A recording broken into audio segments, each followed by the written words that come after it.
name. I like the name. And I don't know, it looks good when it's written down. It's got a good concept. Why the masks? It's ugly, crowded. Just because it's something different, a bit funny.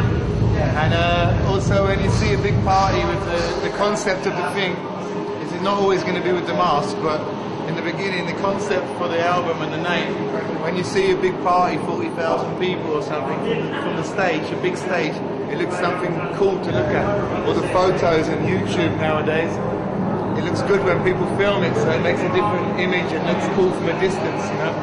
So in the end, maybe we're going to get other people wearing masks and dancers and break dancers, different big shows, but it depends on which kind of party we play at. It needs to be big.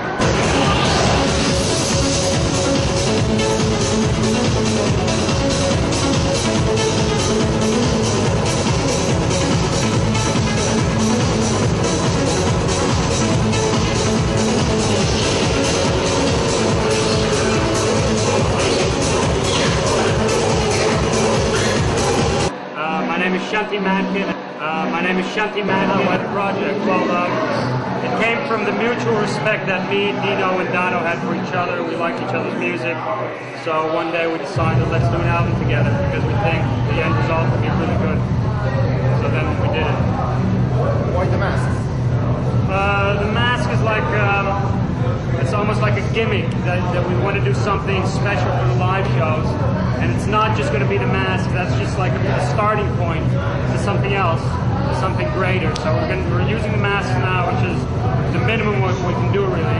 And then eventually we're going to evolve the show into something, just more stuff, you know, we grow, it'll grow from there. The mask is just the first step. People performing with us, more people wearing masks as well. Eventually maybe we can have people at the party wearing masks, so that's why. Out of all kinds of music, why trance? It's a good question. I didn't choose it. Somehow it just chose me. It was I got into it since I was really young, and ever since it just became me somehow. I didn't make a conscious decision like, okay, I'm going to make trance. No, it just came. It just happened. Like, okay, I'm making trance music. I can make a living. So, yeah. And I love it, of course. That's why.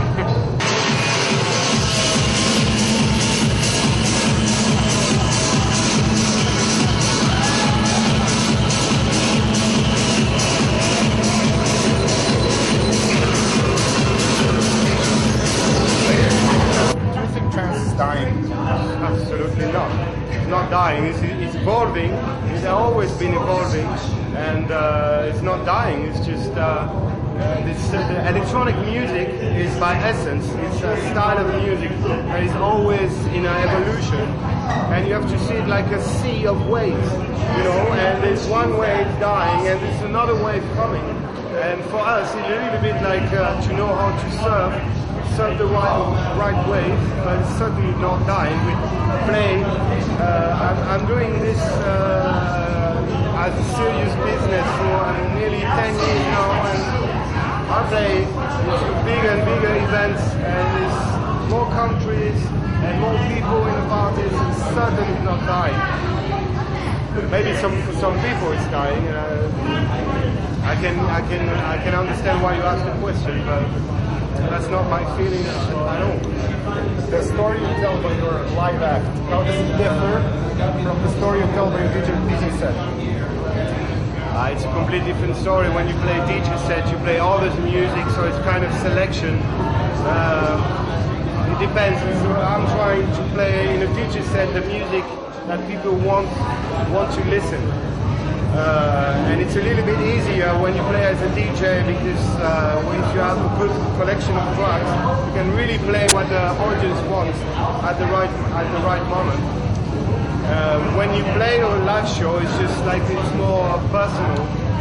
You know, it's just more expressing your inner feelings, maybe.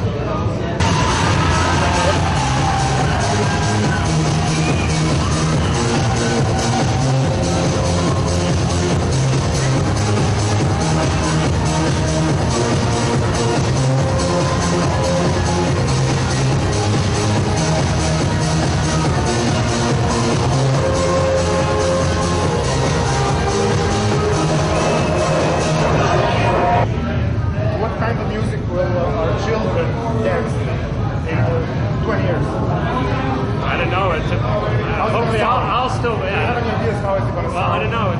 hopefully I'll still be making music in 20 years. I think a lot of us will. And I think the same thing today is just much more high tech and just much more evolved, obviously. But for the rest, I can't say. I'm not as visionary, so I don't know. To you, what is the purpose of life? I don't think there is a purpose. I just think you just enjoy the ride and just have a good time and try and be as good as you can. Purpose, I don't see any. What 3 tracks from other people do you wish were yours? Good question's that. 3 tracks that you wish were mine.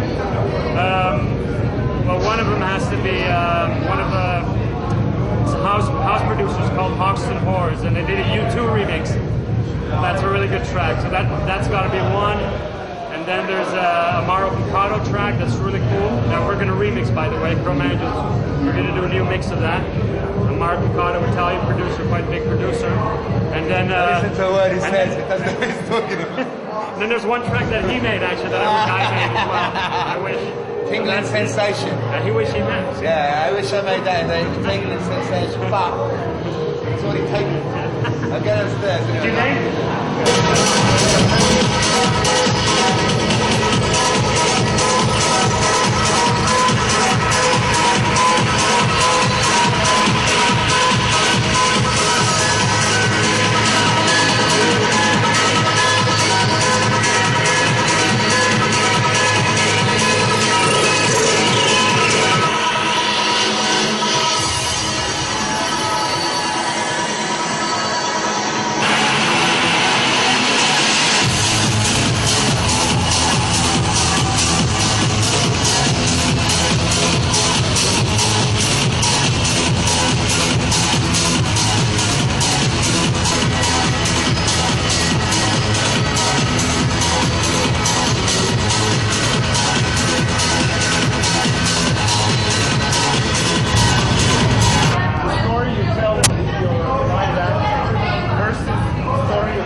Not much really. In a DJ set, I like to play the same kind of music I play in the live show.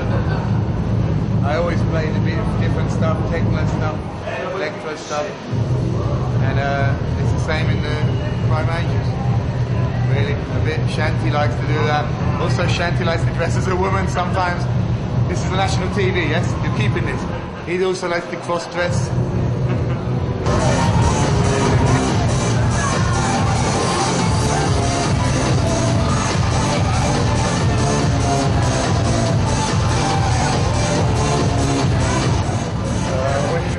Attempt to make a track that will appeal to the masses. Yeah? What do you do?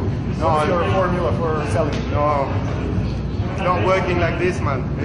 We do music. I do music for myself, and I try to have fun myself in the studio, and then if the track is okay for the people, it's a plus. But I personally do the music for myself. It's a very selfish way of doing my music, and I'm quite lucky that I have a good response from the audience. But I think it's a weird way of thinking, like to sit in a studio and say, okay, I'm going to do a track like it's going to be a huge hit. But the moment you start to think like this, I think you're finished, basically. What's your hobby? My hobby, bonsais. I have trees and I cut them. How many women undressed you in the last year? Just one. Just one.